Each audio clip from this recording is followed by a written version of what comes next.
Greetings Internet, it's Dustin again with my HomeKit Home, back again with another one for you. Now you may have seen the thumbnail and know that we are in fact today reviewing the LS1 Smart LED Light Strip by VOCOlinc. But what you may not be aware of is that this is starting a little mini series that we'll be doing on light strips. So what we'll do throughout this series is we'll look at a few different light strips, and then at the end of the series we'll kind of move towards a specific application that I'll be setting up with some light strips that I'll be reviewing. And this is the first installment in that series. So what we'll do in this video is we will unbox the LS1 Smart Light Strip.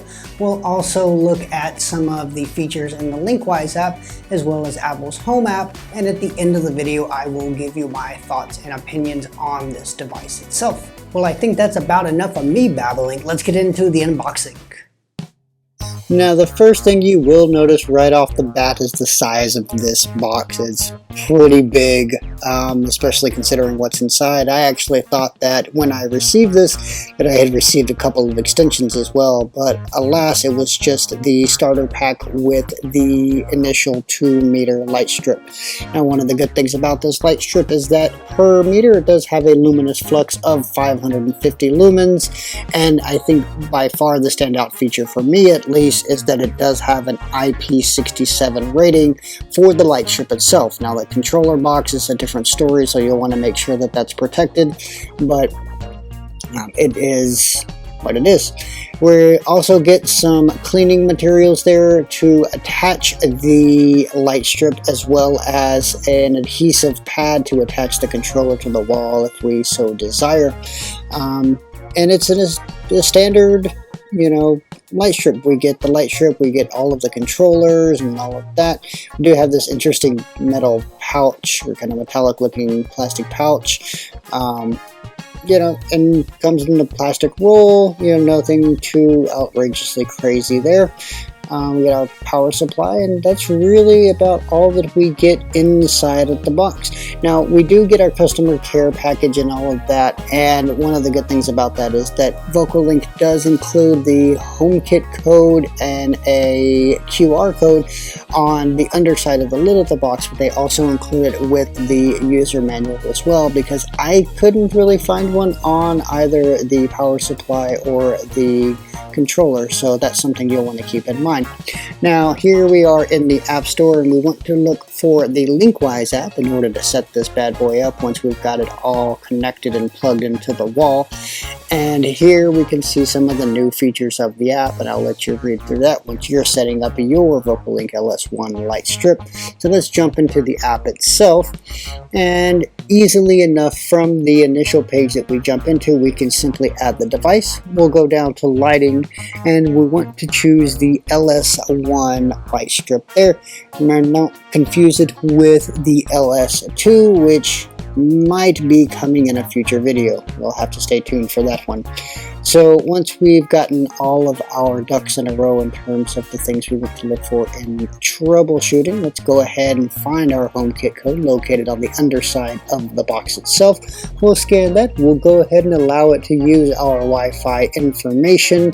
And in the blink of an eye, with a bit of clever editing, we have added the device to our HomeKit setup just like that. And now the initial setup process here is done. We can identify the device by tapping so, and it will give a short little flash of the device so we know which one we're setting up. In the event that we are setting up more than one of these, we can also change the icon if we so desire, and of course the name. We can also choose which room we want to put it in, or create a new one if we so desire. I won't be doing any of that because, well, I'm lazy. We can also choose to add it to our favorites if we would like as well. So why don't we go ahead and jump into the device itself. So we'll long press on it, and if we look there, we have a firmware update. That's one thing that we can always count on with VOCOlinc, is when we're setting up the devices that there's probably going to be a firmware update, which just takes about a minute or so to update. We're all good there, and the good thing about these firmware updates is that they not only provide us with a more secure product, but oftentimes we get more features as well. So from the device itself, we can of course rename it. We can choose between the 16 million colors here on the color wheel if we so desire.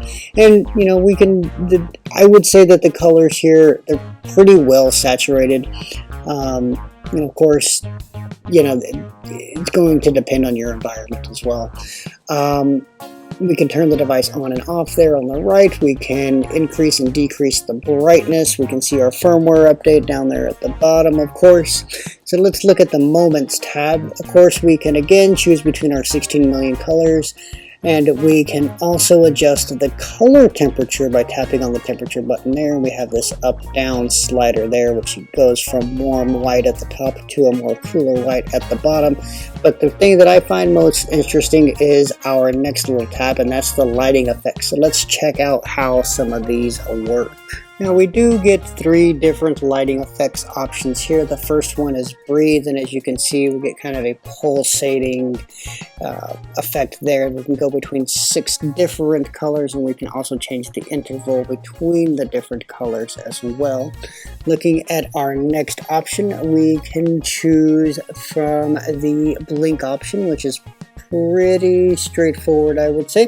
When it blinks, well, it goes, you know, more of a blink, more of a flash, I would say, rather than before it was kind of more pulsating, slowly dimming in and out. Our next option here is flow, and I bet you can guess what this is going to be like. It's a more gentle transition between each of the colors. Again, all 3 of these lighting effects we can choose from between up to 6 colors, and we can also adjust the interval between the color shifts as well. So that's a pretty unique feature. Jumping back into the Linkwise app, looking at our settings, we don't have a whole lot we can look at here. Of course, we can change the name, we can adjust the room, we can sync it with our time zone, we can also remove the device if we would like. But we've got another video on how to do that if you want to check that out. We'll leave a link in the iCard above. Let's look at Apple's Home app, of course, and here is the LS one. We can toggle it on and off by tapping on the tile there. If we long press on the tile, we can of course adjust the dimness and the brightness, I suppose. We can also look at our colors, and we can adjust from our presets there, or we can tap on the edit button. We can go between any of our 16 million colors as well as our color temperature range as well. Looking at the settings down there at the bottom right, of course we have similar settings to the ones we had before. We can of course identify the device, we can change the icon that represents it, the name. We can also adjust which room it's in. We can create a new room from this menu here. We can also decide if we want to put it into a group this time, which is not something we could do before, because we have to put it into a room in order for it to give us access to those groups. And if you're interested in exploring that further, I'll leave a link in the iCard up above so you can check out our video on how to do that. So as you can see, there's not a whole lot to talk about with the app side of this particular device, but I will tell you this is one of my favorite devices because of its inherent characteristics, its features. Right? It is one of the only HomeKit-enabled smart light strips that's actually IP rated, and has actually an IP67 rating, which is pretty darn high. In order to get those sort of numbers, you have to pay an exorbitant amount of money for something like the Philips Hue outdoor light strip. So I think this is a great alternative for that. Speaking of its luminous flux, I think we're running here at about 550, which is pretty darn good for any light strip, but particularly for one that works outside. Now, it's not on the level of something like the Philips Hue light strip, indoor or outdoor, or the LifeX Z strip, but for accent lighting, I think it's perfectly fine.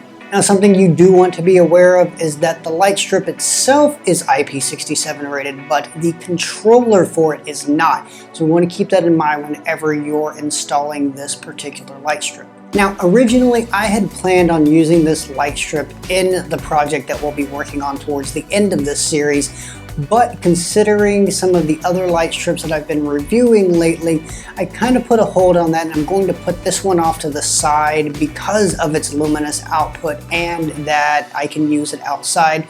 I've got another idea in mind for that, but some of the other light strips that we'll be looking at in future videos will be used in the project. But I have to admit, especially after having put a few different light strips through their paces, this is a pretty solid contender, and in fact would be my go-to for any sort of LED light strip lighting based on its functionality, right? So it does have 550 lumens per meter, and we can also extend that up to 10 meters. Our friend Shane Watley has a video on that. If you'd like to check it out, we've got it linked in the iCard above. So as we go through this journey on light strips and their installation and their applications, I'd like to hear from you guys on what are some really unique situations that you found for adding a little bit of light into your HomeKit setup. Let us know in the comments down below.